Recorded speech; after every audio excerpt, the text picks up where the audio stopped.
کہ وہ بہت بڑے بڑے ہوٹل اس نے پورے دنیا میں بنائے ہیں، لداخ میں بھی اس کو بھی انہوں نے انفارم کر دیا ہے کہ جو آپ نے یہاں ہوٹل بنانا شروع کر دیا ہے وہ کام بند کر لیجئے، ہم آپ کو یہاں نہیں کرنے دیں گے۔ مجھے لگتا ہے ہم لداخ کے لوگوں کو پورا سپورٹ کرتے ہیں، اور میں یہاں جو ہماری سرکار ہے ان سے کہنا چاہتی ہوں کہ آپ نے جموں کشمیر میں جو ایک دباؤ کا ماحول بنا کے رکھا ہے، پہلے اس کو جیل بنا کے رکھا ہے آپ نے جموں کشمیر کو، اب اس کو سلم میں کنورٹ کرنا چاہتے ہیں۔ کیا ہو گیا ہے آپ لوگوں کو؟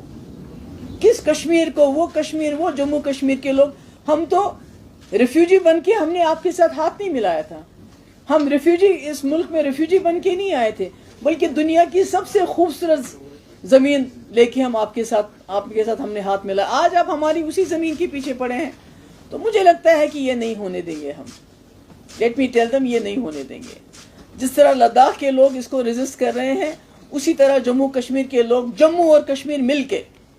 اس کو ریزسٹ کریں گے۔ اور اس کے اوپر دیکھیے، گجر بکروال، گدی لوگ، فارسٹ رائٹس آپ نے امپلیمنٹ کہتے ہیں ہو گیا 370 کے بعد، تو اس کا مطلب ہے جو پورے ملک میں ان کے حقوق ہے، ان کو حق ہے، جنگلات میں ان کو حق ہے، جنگلات کے ریسورسز پہ ان کو حق ہے، مگر یہاں جموں کشمیر میں آپ کہتے ہیں ان کو جنگلوں سے کھدیڑ کے 5 مرلے زمین دیں گے۔ وہ کیا کریں گے؟ ان کو گریزنگ، ان کے رائٹس ہوتے ہیں، ان کی بھیڑ بکریاں ہوتی ہیں۔ تو ایسا لگتا ہے کہ کہیں نہ کہیں یہ ہر جگہ،